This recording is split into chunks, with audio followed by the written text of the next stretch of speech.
I wish you guys the best with your Yum Yum podcast. Yum, yum.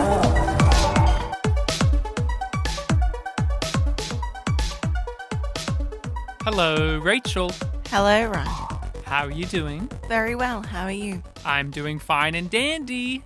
I'm excited to be back from our journeys in Killjoys. We've had a little bit of a break. We had a little bit of a rest stop, and now we're back on the road through this series. So I'm very keen. I'm very keen to talk about this episode. I feel like in this discussion, I am going to get very annoyed at you for not telling me what's going to happen. You getting annoyed at me on Yum podcast? I think that's very unlikely. How could that be the case at all, Rachel? We're just your average married couple who loves to talk about science fiction television. What could there be about that simple task that could get one's hackles up? I don't know. I doubt that's a thing, and I think you're overestimating because, yes, although I have seen Killjoys before, I watched it when it was airing, that does not mean I know everything. No, but you know the answers to big things. Oh, yeah. You would remember that.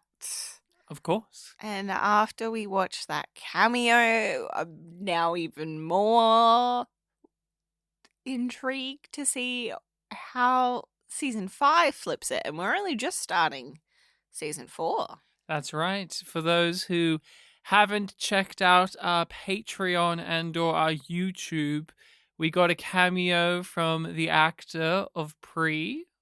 They gave us some behind-the-scenes insights and teased out future shenanigans in Killjoys and talked up that last season very much, but we're not there yet, as you just stated. We are here to talk about the premiere of season 4. And it's a very important episode. It's a very unique episode. It's a very interesting episode of television. What is it called and what was it about in the end, Rachel? The Warrior Princess Bride. Klein tells Dutch a beautiful, sassy, and, dare I say it, a little bit sexy bedtime story about a thief and a princess. It is sexy in the fact that they put Hannah John-Kamen in a dress that has a big slit up it, and we get to see a lot of leg action. A lot of hey, by the way, swingers exist in the quad. But, yeah, in a weird sort of way. As is always the way with the quad, everything's a little weird. But yes, this episode has a story within a story aspect to it, and we shall be definitely talking about it. But we are Yum Yum Podcast because of her, I'm just getting so choked up because it's such a funny line from Star Trek Discovery that we had to name ourselves after it. I'm just, know that Yum Yum line. What a funny moment it was.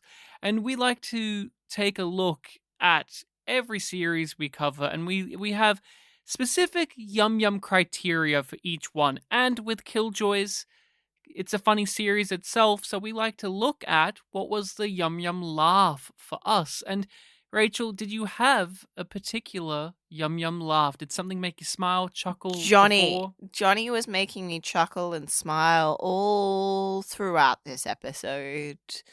So when it came to picking a Yum Yum moment, I knew that I was going to go with something from him. There was just so many great moments. And the one that I'm going to go with is I Want a Fake Divorce. So they're undercover. They're at the tenor, which is the swinger situation that Ryan alluded to. And he has come in with fake ideas, pretending to be Dutch's husband. And they have an argument in one of their suites. And she's storming off, and he's like, I want a fake divorce. Mm-hmm. Being married to you, fake married to you, is awful. So is your moment also Johnny related? Yes. In part, mine is Johnny related. This episode is about their younger days as a team before Davin comes in, before Dutch and Johnny are even rack agents. And the sequence that I'm thinking of is when they burst in on these people and they have some banter with them. And one of these guys is wearing a shirt that says Larry on it, but his name is Ian. And it's a whole thing throughout this scene of calling him Larry because he's wearing a shirt that says nothing else. It just says in this goofy text, Larry. But his name is Ian. And that actor's line deliveries of, like, just, he's so tired of everyone calling him Larry, clearly. Like, this is clearly something that's happened before. But he's like, I'm Ian. Then why wear the fucking shirt, dude? It's a pretty cool shirt. Did you see how cool that shirt was? Did you see how cool it was? I saw it. I did not think it was that cool. Would you not wear a shirt with No. Larry on it? No? No. What's a feminine version of Larry? Laura. Laurie? That would be one. Laurie's a name. It's also a type of truck. But Spelt different. yeah, but it sounds the same, so it's fine. Is actually Laurie and Laurie the name and the truck spelt differently? I actually don't know, because Laurie is more of a British thing than an Australian thing. Like, we don't call them lorries. I'm pretty sure it is, but, you know, I might be Brits in the chat, let us know. Hannah John-Kamen, we know you're listening. You're British. Write in. And Americans, write in. Let us know. Are they spelt different? We're not going to look it up. Oh, one thing that was very funny to me was just Aaron Ashmore's line delivery this episode was very Canadian, more so than usual. There was lots of weird accent stuff coming from him, and I don't know if you could justify it as Johnny's younger, so he's more Canadian accented than in later age, but it was noticeable to me that something was going on. Whoever was directing this one didn't bring him in and say, hey, not so Canadian. And it's a returning director, so I would be surprised if it wasn't an acknowledged choice to get Aaron Ashmore to lean more Canadian, and I kind of appreciated it because it's just like it reinforces how being in the quad has changed them. And do you think as a production they get tired of having to mask how Canadian their actors are? Because none of them are doing a proper, like, just a full-fledged Canadian accent. No. Like, they're clearly supposed to be Americanized. And yes, the ones who aren't but are supposed to be Britishized, you know? palatable. Yeah, they're made more palatable, which I always find humorous because, like, this takes place in space. Like, when Farscape came out, like, most of the Australian actors in that aren't even bothering to hide their accent. Like, they are just doing Aussie accents, and it's kind of fun that space in that show is still Australian. But in this, it's like they're hiding it. I wonder if it's a pain in the ass or like if just it is the standard because, you know, that's how the industry works. But we do have a returning director and we do have a returning writer, which means, does this episode have a lot of bitches in it? Because we like to keep track of that. We do. And I don't remember too many bitches. I only remember 2. Really? Mm. You remember 2? I remember 2. You're remembering 1 too many. Oh. There's literally only 1 bitch, and it came from Big Joe, because he's classy like that. And when we were doing our reaction... I really thought there was another one. Yeah, when we were doing our reaction, which people you can find on Patreon in full or on YouTube in an edited form, when Big Joe dropped that bitch halfway through the episode, I said, oh, there's our bitch of the episode. I didn't think that was literally going to be it, but it is. It's the only bitch. But Rachel, this thing is something we pay attention to because it is a quirk of the series that most episodes have the profanity of bitch, just being like, oh, you're a bitch, or what a bitch, and all of that. And it's just kind of humorous in itself. But you noticed a specific type of thing early on that went away. But hey, did it come back? It's been 19 episodes since we got Nutshot. We did get genitalia threatened with a knife, but Bowl specifically. No hit. Because early on, they were hitting men in the balls left, right, and center. Then they eased up on it. Then they brought it back, and then they got rid of it again. And now it's been so long. You were so desensitized that when they threatened to stab a man in the balls, you didn't even react. You were just like, sure. Show me. I dare you to do it. Yeah? You got a problem with that, Ryan? As a man, of course I have a problem with the ideas of knives near there. But as a viewer of Killjoys, I want it as well. Give us the goods, Michelle. Because that's right. This being a season premiere, that means Michelle Lovretta's in the chair. She's the one penning the script, and what a different type of episode for her. If I lose my temper, you lose your balls. Take it and go. It doesn't feel like one of hers.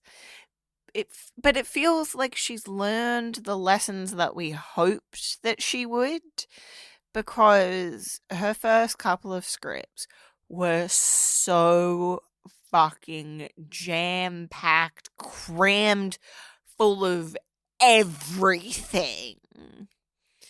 And this felt so pared back. And there is still a lot of stuff that's going on. There's a lot of layers to it. But things get to breathe in a way that her previous ones didn't. And especially for a season opener. Season openers of this series and most series are usually big, bombastic, showing you immediately what we're setting up. Like, here's the table, here's the things that we're putting on it, and you're waiting for the meal to come. But this doesn't do that. This episode is very quiet. It's very introspective of the characters and of the series itself, but in a way that feels much more muted than the kind of meta-ness that we saw with this type of thing last season. Again, genuinely surprised, because I have dared Michelle Lovretta to write a script like this early on. I was like, I would like to see her sit down and write a quiet episode, one that's not spinning so many plates, one that's not so full of bombacity. And here she is, giving us exactly what we asked, and she's teamed up with the reliable director of Killjoys, their go-to. Stefan is here again, and he does a very good job. He delineates between the past and the present without it being too over the top. There is the questionable editing choices, I guess, like the freeze frame things for each ad break that has like the greenish blue filter on it. I still don't know how I feel about that overall. That just felt like a of its time thing. When we were watching it, I was thinking, what show did this? Do you remember there's a show that does this, where before each commercial break, it takes like a still, like it freezes the frame and changes the color of it? Oh. I'll give you a better hint. It changes it to black and white. And you have like a the doosh sound to it. One of the longest running shows for at the moment. Just network TV. Like, not Grey's Anatomy. No. Cop show. Law and Order? NCIS. NCIS does this. Oh my god! How can I? Oh, that's immediately what I thought. I was like, are they trying to do an NCIS thing? Which, if they are, why? I would love to know why, as just a general thing, like why. But other than that, what did you think of this episode, Rachel? This is your first time through, and you had a bunch of predictions going in of like, we're going to be picking up this thread, and we're going to be doing this, and we're going to be going here, and we're going to be dealing with that. And this episode just said no to all of those expectations and desires. takes us back to move us forward.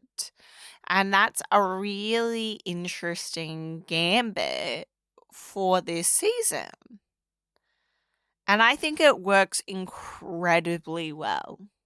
And it would not have worked as well, or maybe at all, if they hadn't put in the work in the previous seasons.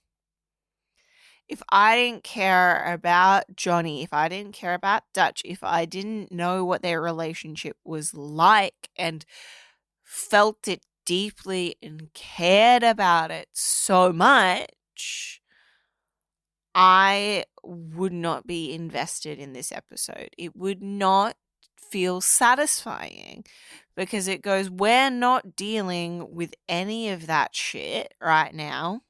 Not really.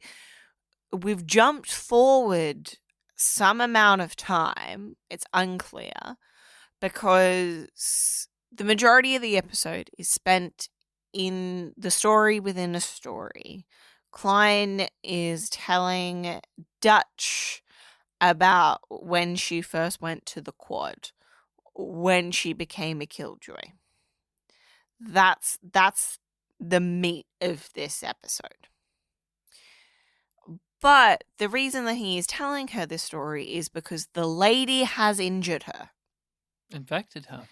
She's come back infected, and if it reaches Dutch's brain, then the lady will know everything. Mm-hmm. And Klein's response is to tell a story, which is something that he often does. Can't save my life with a story. He's been told this once before by Anila, pretty much. And now Dutch is telling him, like, oh, you can't just fix everything with your stories. And he just smiles and goes, you want to hear it, though? Just listen to me. Just listen I've to got me. a lesson. Just, what's the lesson? And so the audience gets to know that Dutch faces the lady, comes out barely alive, and then runs back in. We don't know how they've gotten to this point, why they've gotten to this point, what is happening outside of the green goo space. We don't know. They deprive us of that. The context has been removed for us. And what do they replace it with? They give us a story, like you're saying, but you have to make the story good. And as you're saying, we care about these characters, specifically Johnny and Dutch. They are such strong characters. Their dynamic is so crystalline that it's engaging to see when it wasn't. And yet you can see within this episode how they are clearly going to get to where they are. Yes, it is a point in their evolution because we got their first meeting. We got her wedding night. So getting this point where it's a little bit further along, but they're not fully there.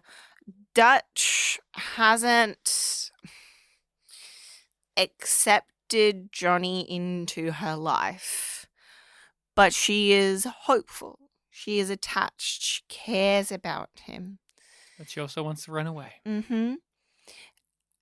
And that is a core part of the lesson that Klein is trying to convey. Because at the end, he's just like, what's the lesson? And she spouts, sassy bullshit back at him. And he's like, no, it's that, like, when you are in need, find Johnny Jacoby. Yeah, he's your guiding He's light. your North Star. Mm-hmm. He's the person that you need. Yeah. That's why I love this episode. When we were starting it up, you asked, do I remember this one? And I said, oh, yeah. And it's because it keeps it simple. And it's not telling us something we didn't know. But it is giving us answers to things that maybe we thought we wouldn't get. It's making us appreciate it on a different level. And not just seeing those things, or like, I mean, not just being told that they have this relationship and they started out rocky and they found their way and blah, blah, blah, blah, blah. But it is a really tricky thing for a series to pull off having a flashback episode, let alone like a season premiere of the early days, and it not just feeling like they're playing dress ups. Or it's cutesy nostalgia prequel kind of trappings where Or a backdoor pilot. we get some stuff that in other ways executed could be too cutesy, too on the nose, too rolling of the eyes. How many times have we seen prequel pieces of media, whether it's within a text or if it's an external piece, where they like have to explain something? Oh, they give you the answer to why this is that, and it makes it lesser than. Who are your people? I don't have people. I'm alone.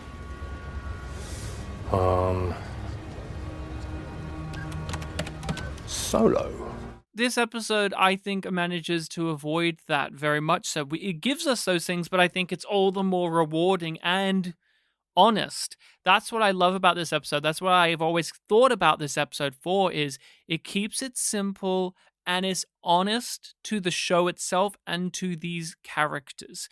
Because the dynamic between Johnny and Dutch, it is still there. But there is a bit of friction between them that you will see be ironed out. But it's not so overcooked that they're just like, see how starkly different they were at the beginning? No, they're really not that different. But they're just, but they are enough. It doesn't go for the low-hanging fruit of reusing gags that we've seen with them either. It's not a like, hey, this is the origin of that inside joke, and hey, that's why she said this in that later episode. Well, like, you know, you remember that thing that she said in season 2, episode 4? That was really a callback to this thing. But when they give us the callbacks or the filling in of things, it is very entertaining. Like seeing Dutch's name come about, because she used to be called Queenie and Princess, and no, I'm now this, I've been demoted, and da-da-da-da-da. And then he's like, okay, Duchess then. And she's like, oh, come on, that's a lesser title. It's like, I know. And it's like, oh, that makes sense. That's a fun. demotion. That's fun. And it comes Because from... she was like, I'm going into hiding. And it makes complete sense with these two characters that it forms in this way. And so that is great. And it being a story told by Klein adds that new layer to it as well, because he is, and we'll get into this, he is changing details in the story, and that adds this extra element to it as well. The one that I particularly noticed is the one that like they really call out is him changing the symbol on the screen. Yeah, he keeps changing the rack symbol throughout. Yeah, which does get in. And then the other biggie, and obviously we'll get into it more, is he changes the face of the assassin that they capture. Yeah. Like we see that shift, and it's like, oh, okay, that's weird. What's that all about? But let's get more fully into this, seeming like we're both big fans of it. And yes, being a flashback episode, showing us the past to help us move towards the future. There's a clear message here. We see familiar faces. Yeah, we see the origins of meeting people, but it's not just about like, oh, here's a young version of Turin, here's a young version of Pri, here's a young version of this, and this. Like, there is some amusement to that, of course, but it is going into those themes and messages that we've been talking about. There's a purpose to it, not just a performative thing or memories. It's about community. It's about family. It's about connection. It's about communication. Like, we see that a lot of these people don't have that with each other, and so they are cold. They are at a distance, or if they are, it's not genuine. No. There's something dishonest there. Even Pre is seen a little bit more rough around the edges in this episode, while still being that lovable, over-the-top character the we difference in are his familiar laugh, with. like it feels more villainous because it doesn't have that lightness, that joy that he does when we see him at the bar now. And he is seeing them as a commodity, as new patrons to benefit himself. So there is a different perspective to look at this character with, and what we knew his past to be from previous seasons as well is just like, oh, this is that guy who's still coming fresh off of whatever that version of himself was, the one who was a warlord, a criminal, a leader. He's not this humble bartender, barkeep yet. And yeah, we acknowledged this in our reaction, but I would like to discuss it here as well. The choice specifically with Pre of changing up his look but not fully changing it up, and like, because they have let Aaron Ashmore's hair be. Yeah, I thought in last season when we showed a younger version, I don't know if it's true, but I had a suspicion that they put a little hairpiece on him to make him look younger. In this, they just gave him eyeliner. You know, Dutch's hair is just straight up more curly, and It's still coming off of her wedding hair, I guess. yeah, but she's like, the clothes that she's wearing are more regal looking, and Johnny's wearing eyeliner, and like, they do those things, and they're baked in to this episode. And then you get to Pre, and they give him glitter eyebrows, and it's like, look at what we're doing. Mm-hmm. But he has some facial hair. Look at it. He has some facial hair like he did in season 1, Yeah. where he was, and they did it in this episode too. In season 1, every episode he had different facial hair. It kept changing. In this episode, each time we saw him, he got lesser, the facial hair. Like, he had a little chin thing and a mustache and all this to begin with. By the end, he just had a mustache. And I was like, oh, okay. Like, it was just amusing that they did it again but in this episode. And we were discussing in our reaction of, like, this is a good compromise from the show itself to acknowledge what they used to do with Pre and what they're currently doing with him now, just aesthetically speaking, where we're now giving him makeup and glitter and all of this flashiness. But before, you know, we used to have facial hair, and we used to change it up because either the character is just like that, or let's be honest, the production was still deciding what the look should be. Yep. And it was great to see that acknowledged in this. It was fun, and it was playful. And then when we get to Turin, we were kind of hoping for them to do something, but nah. Yet season 1 length hair again. Yeah, and it's just got a little bit more of a swish to it. I did enjoy Turin because he was very minimal in the episode. He was appropriately used because in this type of origin story, they can be very cutesy. And, you know, Turin can walk in and you could easily milk that for some kind of comedy. He's been a very comedic character, but in this, no comedy. He's all business, and but he's not like an asshole. He's just kind of just in the background being like, so this thing's happening. He's just like a guy who works there. It's surprising how well the things with him work, because we get some sort of private conversations that he's having with Big Joe. And if that wasn't handled right, it would feel like, well, why the fuck are we seeing this? This is meant to be a story about Dutch, and it's like, how does Klein know that moment? Where is that memory coming from? Is he weaving that? Why do we need that moment? Why is he showing Dutch that? Exactly. There are these things that you can think about. There is some enjoyment to be had about how Turin has no like hostilities towards Dutch yet. He just is like, so you got her to join up to the rack? Like he's like, another person to join our ranks, huh? Like little does he know how much of a pain in the ass she will be for him. Yeah, but we get to see, Joe's screen that says like, "Do not approach." Oh yeah.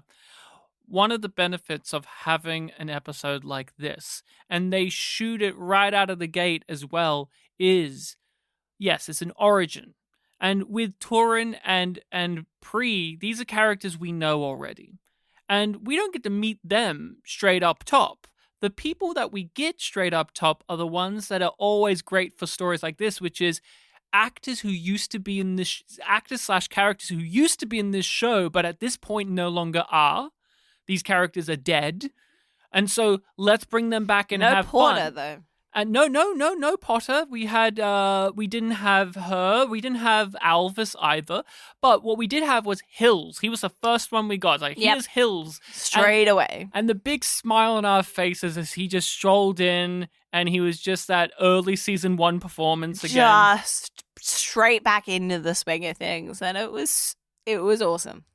Yeah, I just want to talk about him a bit more because I feel like out of the two of us, I've had more of an issue with how Hills was wrapped up because he had an arc in season 1, very clearly defined, and then it looked like he died in season 1, but maybe not. But either way, it made sense as a conclusion. And then in season 2, he's brought back in to show us... Joko kills him and then show gets us a happily ever after. Exactly. Like, my problem is he is brought back in, his arc is over, but they bring him back in to show us that the bad guy is a real bad guy. Yeah. And then we don't talk about Hills again. Like, the show doesn't really linger on that. No. Potter somewhat wants to, get the word out, but then we get distracted and we move on. And, like, in a show that we've been praising about how much attention to detail and care they put into the characters, it did feel like Hills kind of neglected. got shafted in that way. And I've had an issue with that. And then when Jelko came back, as you stated, Jelko gets to have like a ride off into the sunset, romantic, happy little thing there. And it's like, he killed a character that was in the first season that was like throughout it and was a developed character. And so it always kind of bummed me out. And then seeing him in this episode, I was particularly happy. It was great to see this actor, but it does raise that thing of, how do you feel about Hills and the legacy of that character? Because him in this episode, he's all Mr. I'm the company. Yeah. And this is potentially the last time that we are going to see him. And it does feel like a weird reset with that being the case. It's like, this is a reminder of where he was and what the threats used to be, too. And I feel like I'm kind of going to let go of Hills and not think about him too much. Because that is kind of what's already happened. But like him coming back, I was very excited for. But I wasn't disappointed that this would likely be it. Hey, you can't do that! Because underneath this gruff exterior lies the heart of a puppy? Oh, because we took this job in good faith and we don't get paid unless we deliver. Well, I guess you better pay the fine, son. 10,000 joy, end of day, no exceptions. Meanwhile, we impound your ship. Have a nice day in Old Town. Try the sexers. Avoid the pork. The other returning face, one-time character, Big Joe from first season. Big Joe, we see him get shot. Again. So funny. Again. Big Joe. We saw him in that first season one time. I was going to say in the foot. Sorry. Yeah. Should specify the location. Please specify. So, nice surprise, huh? Yeah.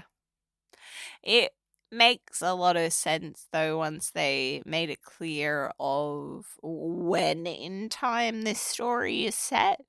Because we start off outside the J. And it's interesting to hear Johnny complain so much about going to the quad and being like, as the like it's the arse end of the J and nothing happens here. But it has that irony-laden sensibility, but it doesn't feel like it's making fun of Johnny for thinking that, of being so naive. It goes back to what we said about these characters in the first 2 seasons, where none of them are from here. You know, none of them, even Pre is not from here or from Westerly. So they always had this level of flippancy about things, even though this is their home.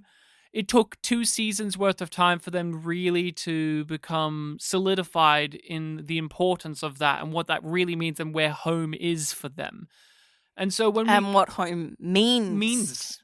And so when we go back to see Johnny have this attitude, yeah, there's an irony there. And when Lucy wasn't his home either. Yeah, when Lucy wasn't his home either, or when she wasn't even his love or friend.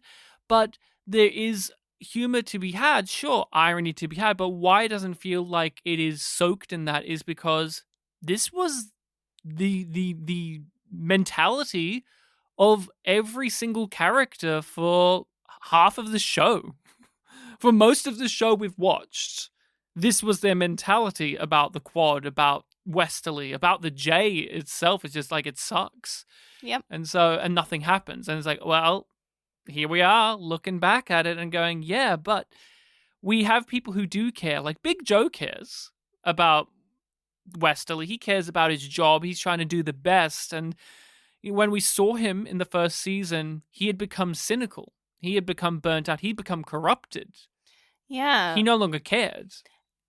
But he was still likable. When he says, my quad, in this episode, it feels so different than the way that he played off like ownership and dominance in the episode where we first met him.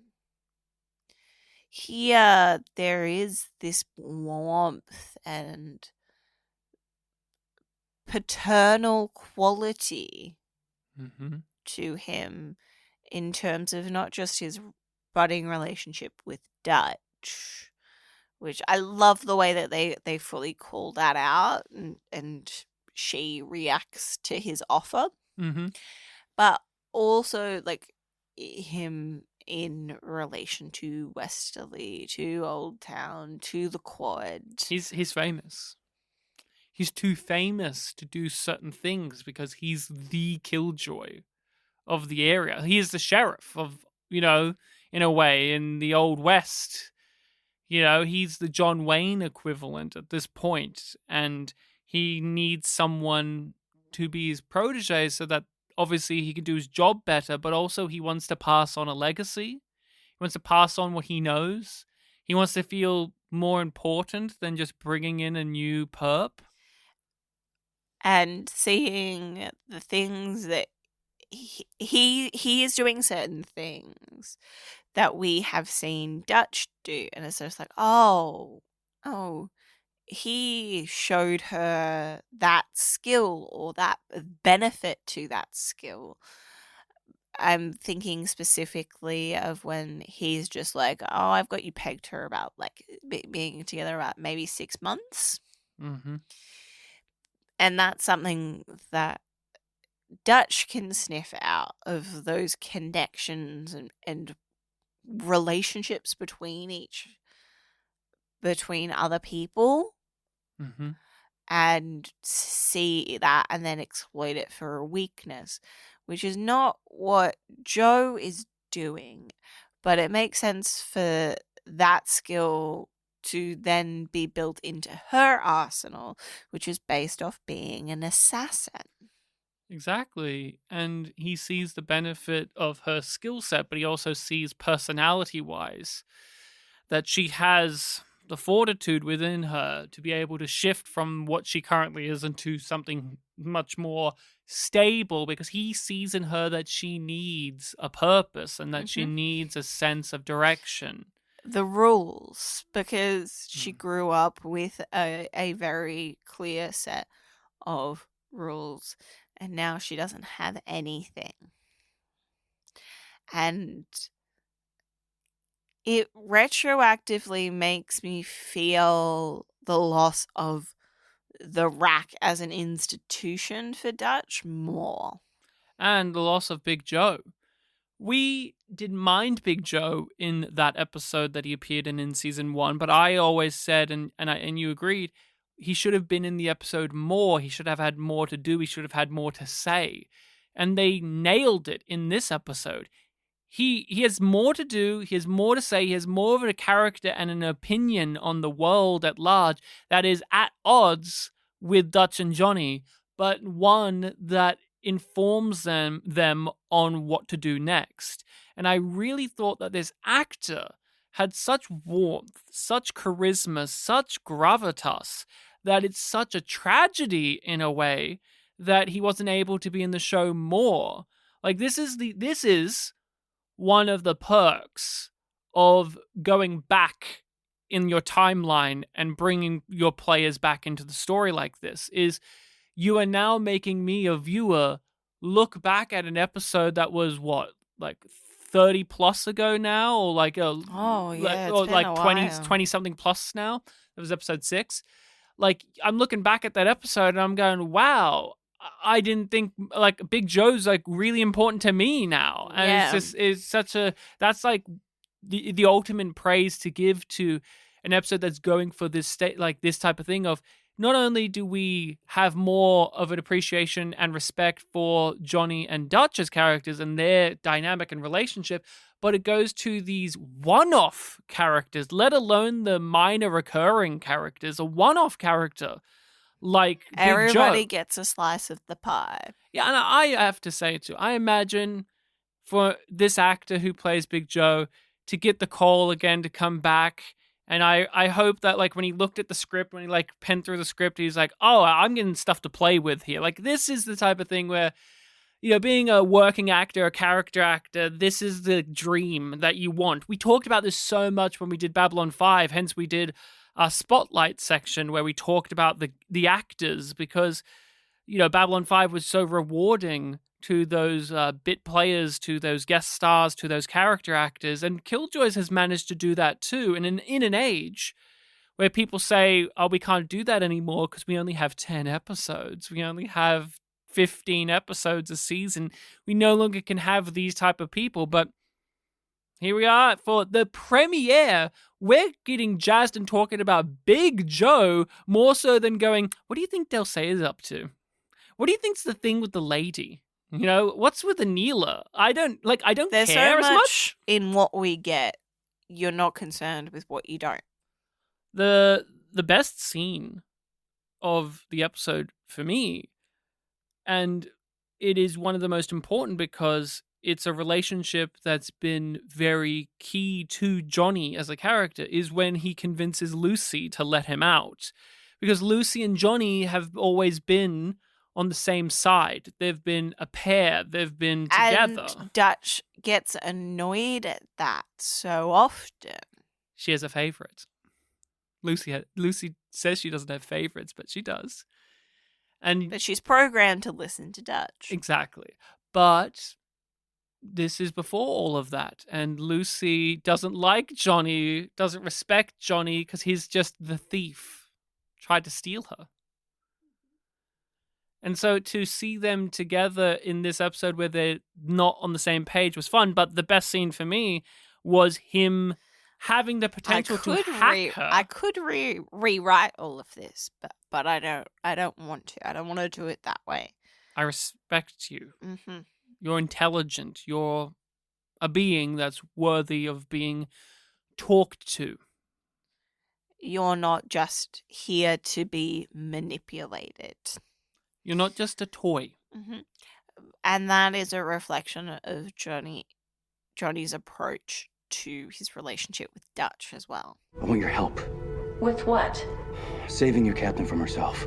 I'll search your files. While I've been on this ship, have I ever done anything to harm her? No. And has she indicated anything other than trust in me? No. Then given those variables, you gotta make a decision. Right now. Will you trust me? this episode shows us in so many ways how these characters always had it in them to become the people that we know, and that this sense of they belong together.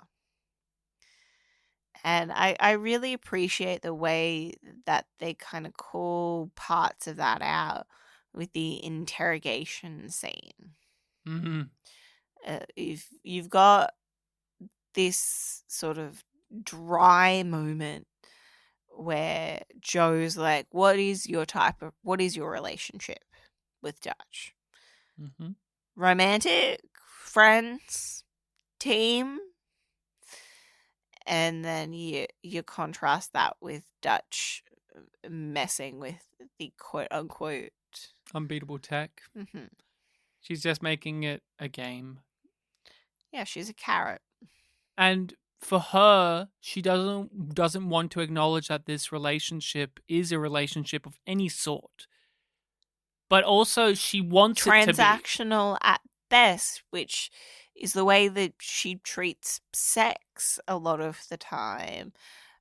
Like when she's uncomfortable with the depth of a relationship, she retreats to the superficial and the transactional. And she wants it to be like that because it's simple. It's safe. Because like it comes back around to her being a trained assassin. Go in, kill, leave, don't get caught. Yeah, it's about control. Rinse, repeat. It's about control. You can control it because you know what the parameters are. Mm-hmm. And a singular goal, singular purpose. But also, as this episode goes over many times, she's running. She can't stop. She can't think for a moment, because if she stops, she has to really come face to face with her past, with her demons, with what she is. With herself. With herself.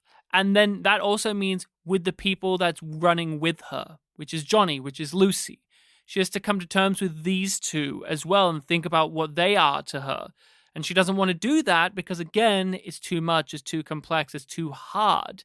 It's easier to use all of the things she's learned from a lifetime of abuse to help those people get what they want rather than what she wants. Like, I will torture the fellow assassin to get the antidote for Johnny from this poison so that Johnny can live and have a good life, blah, blah, blah, blah, blah.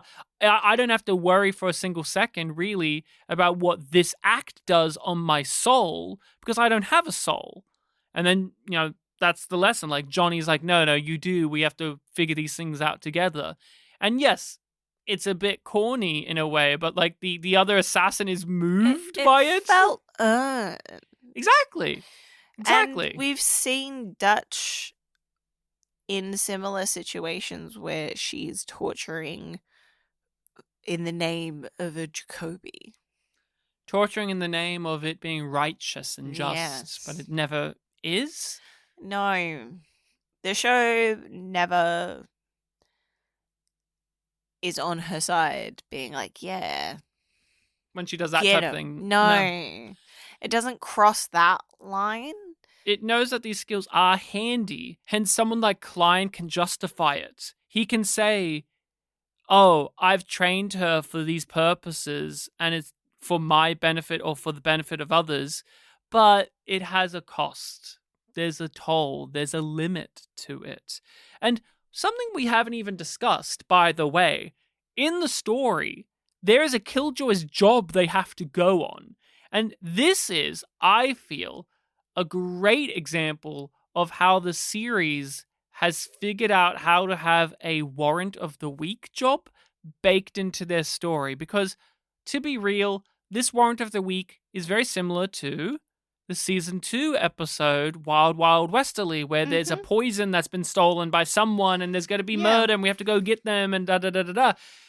Unlike that episode, though, this one knows you, the audience, don't care about that. No. Really. You don't care about that. That's not why we're here. That's not what we're interested in. It's the plot is there in service of the characters, not the characters are in service of the plot. So this is a story being told by a storyteller who is one that is difficult to trust at the best of times. Now, put in the fact that this is a weird version of Klein that's living in the green space. And so how much of the story can you trust when the storyteller was untrustworthy to begin with? And there's this weird version of Yeah. him. It's as always with Klein, it has an ulterior motive. Klein is not somebody that we can trust implicitly. We can trust that he has a plan, trust that he has a purpose, trust that he has more knowledge than the audience does, and that Dutch does, that Anila does, right? We know all of these things. But as we've gone through this episode, I'm questioning more, how many things did he change? Where did he get these memories from? Mm-hmm. Did Klein know them, or is it because Dutch is in the goo? He knows because he references the fact that this story is in part a lesson about not trusting him, running away from him, getting away from him. Even that, this story is about him. It's still about him. Even though he's not in it. And Even that though was he's not in such a big part of when he was alive, that even when he's not there, things are about him. Yeah. He defines so much of who Dutch is. And I find that interesting that now that we have the three of them together, we've got Dutch, we have Anila, we have Klein. And they feel so much like peas in a pod and parts of a whole because they're so interconnected and dependent upon each other in these various ways. But harmful. Very harmful ways. And it's a toxic relationship. I really enjoyed seeing Anila's jealousy and childlike nature butting up against this serious situation, and Dutch getting told a bedtime story by Daddy.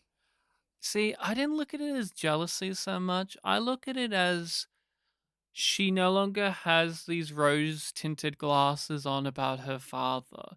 She knows now that she gave Dutch to Klein to raise, to make a better person. And what he's done is, as we see from this story, as she's seeing play out, he has abused her, has broken her, has treated her even worse. And there's this level from, I think, Hannah's performance in both. When Dutch is having the story told, there's this moment where she's like, that's not how it played out. And Klein just is like, typical Klein, but also typical abusive parental figure. Is just like, no, you don't understand. And then Chrissy's to tell the lie. Yeah. And then Anila, when she does the performance as Anila, what I really love about Hannah's performance in this is, not only is it that sense of like realizing that he's a monster, but realizing that you failed. Like, yeah. I failed. I fucked this up. failed. You failed. I put my trust in you. This may just be all fucked. Yeah. It may just all be royally fucked. Because Klein is changing minor details in the story for some purpose. He's like injecting something so that the lady will absorb it. We know that he is doing that, but we don't understand why. Or what it will do. Yeah, like, what is that symbol? Is that going to be...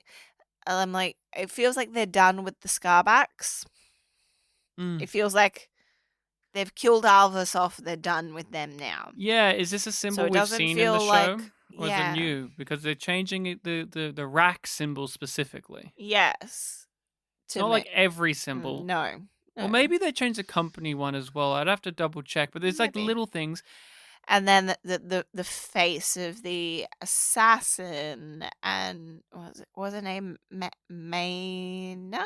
Marlene, I Ma- can't remember, but Maylene. they changed her face. Yeah, We don't and even I'm get to see what the wondering- original one was. When we were watching, it's like, oh, is this like a holographic disguise? But then it never is. I'm wondering if she's going to be the lady, Okay. Yeah. or if in a weird twist of events that like Hannah John-Kamen isn't the true face of Anila Oh, yeah. or Yelena. Yeah. Oh, there's- what if she's their mum? Yeah. There's all of these options at play here because Klein, he's a man that's lived so long and he tells so many yarns. But that's the thing, like, we don't know what the symbol is. We don't know who Yeah. this person is. Yeah. What if that's the original Yelena? Because we were told that And they're named she after the mum. is the lady. And also Dutch wouldn't recognize because she's never No. met. She has no memory of the original because Klein, as we got told at the end of No. last season, has on purposely not said anything about that. Because I feel like they've got to bring the mum in now that they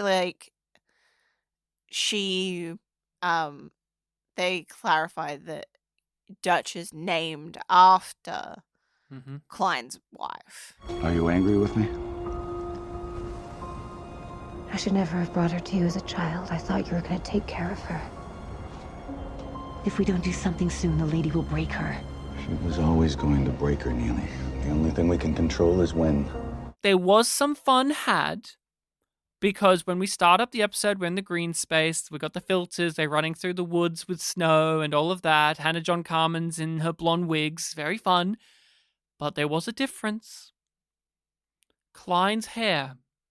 We talked about this in our reaction, but the dye that they're using, the black dye, the whatever color dye they're using, isn't strong enough for Rob Stewart's white hair. His silver hair is just too strong. It's like Anson Mount in season 2 of Star Trek Discovery, where they tried to dye his hair black and it just kept being destroyed by the white underneath.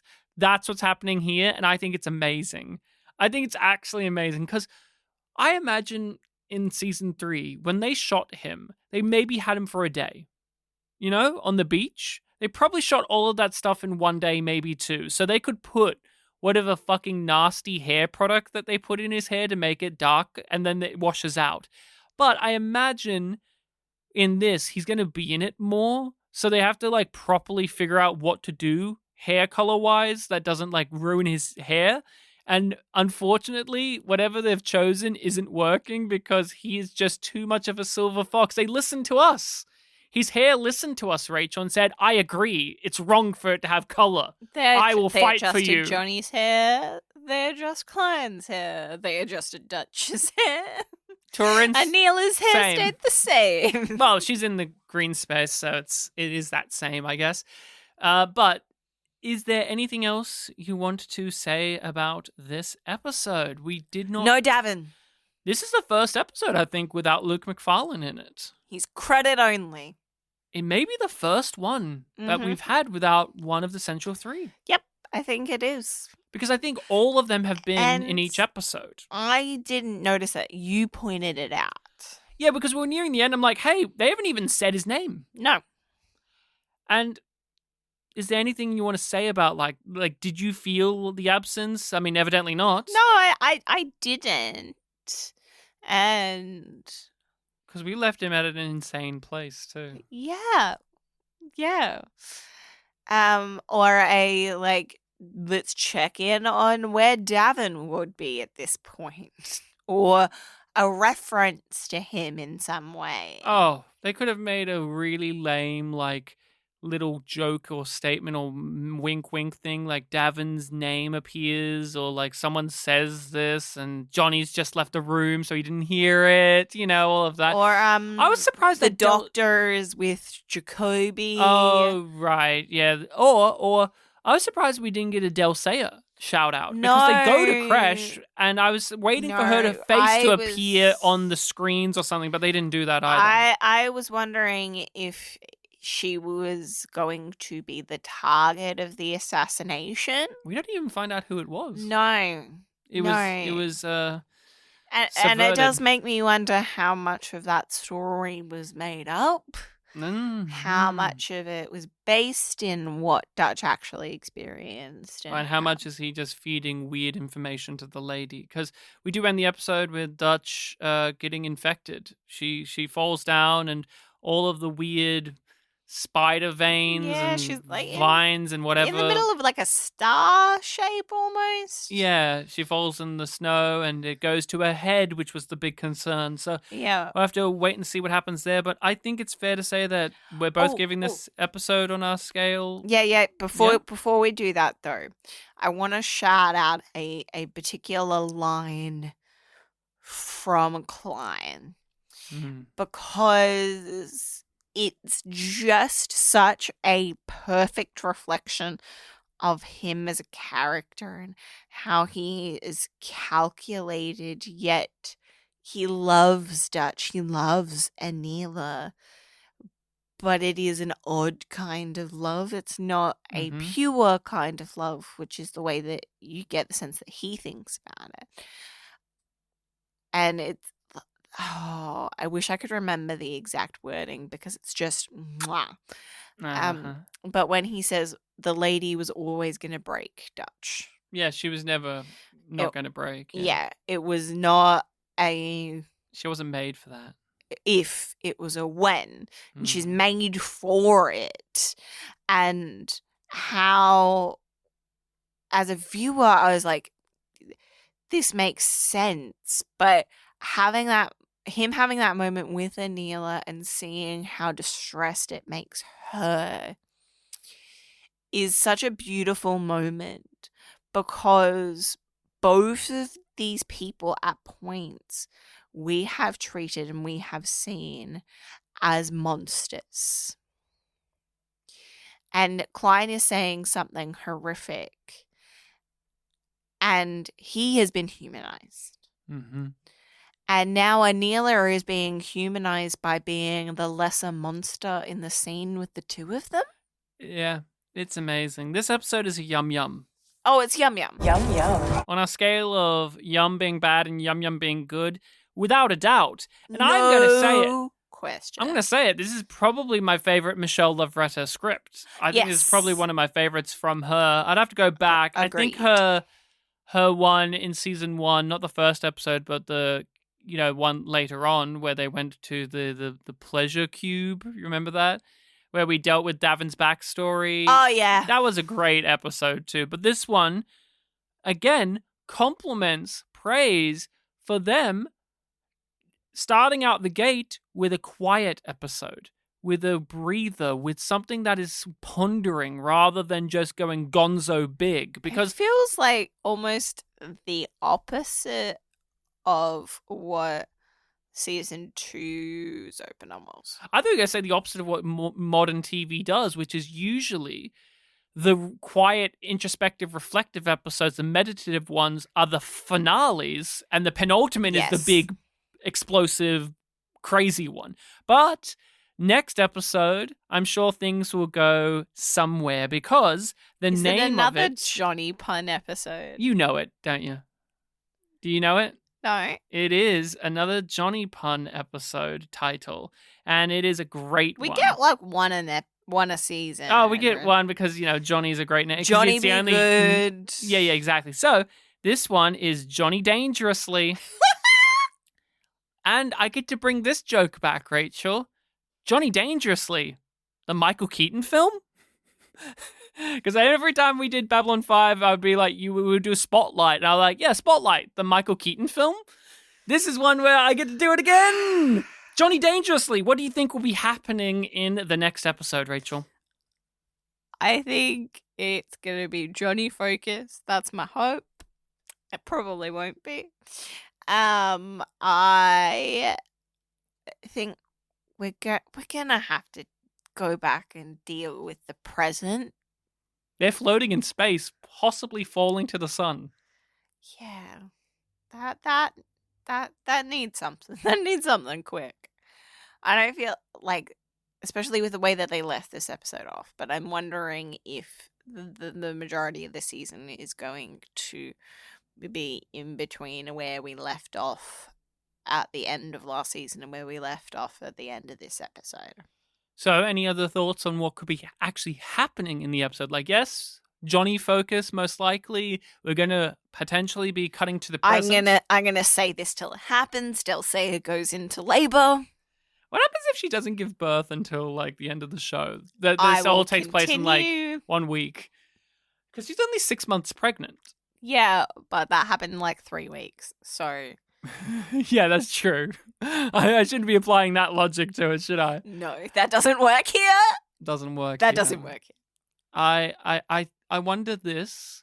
Do you have any thoughts on what the structure of the season will be going forward in terms of... Yeah, like that.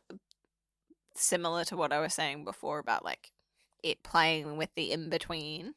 Yeah, like, do you think we'll have one episode set in green space shenanigans and then cut to the next episode and it's the present day, or we'll be interchanging in episodes? Or do you think, like with Johnny, after a couple of episodes, they'll all just be back together again? I think the last one. Mm-hmm.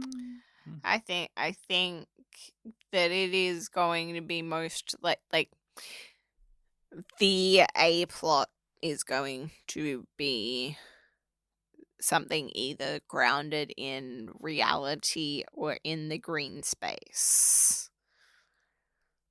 Like that, I think one of them is going to be the anchor point, but I think they might continue to play with what is real And what is not. Yeah. So, that is it. Thank you all so much for listening along to our discussion here today on The Warrior Princess Bride, an episode that did not really have a shout out to Xena, the Warrior Princess, or the Princess Bride. I don't think they quoted the Princess Bride, but we do know that boomerangs exist in the Killjoys universe, which means Australia exists, or at least Aboriginal people exist in the Killjoys universe. I hope at least that is the case. But, anything else you want to say, or are you happy to give us our outro? We've referenced it a couple of times, but we'll plug it again because we really do believe that our Patreon gives you bang for its buck. You get hundreds of episodes of our back catalogue of Patreon exclusive content. So you've got plenty of stuff that you can catch up on. And then you get new stuff even quicker because we release things there first. You can chat with us on our private Discord that you get access to as a patron. Other people who are listeners of the pod are there. We're chatting away about shows and movies and whatever's coming out. We're doing our reactions to Killjoys, so you get to watch along with us. You get to see Rachel's first time thoughts, feelings, reactions to these episodes of Killjoys. And, you know, you talk about the Patreon, Rachel. We've been having a lot of fun with certain things this year. We're revisiting movie franchises that we've covered before that have new entries, like the X-Men franchise with the Deadpool and Wolverine movie. There's obviously Alien Romulus. Before you know it, there'll be a new Star Wars that we have to suffer through. But we've also been going through different iterations of a certain Jane Austen story. Emma?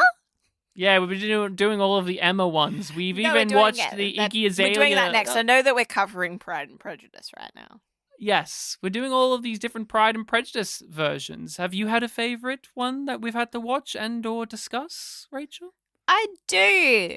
And I make that very clear in the episode's discussion. So that's right. It's Bride and Prejudice, everyone. Rachel loved Bride and Prejudice, the English if you American want to Indian see co-production. if Ryan's being honest or if he's being a Klein about it, what? You gotta be a patron for that. Rachel does not know the irony of saying if I'm being a Klein about it, because I know.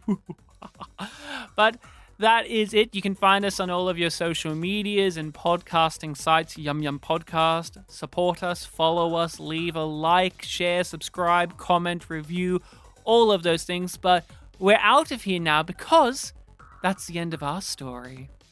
but we're only just starting the season. Bye.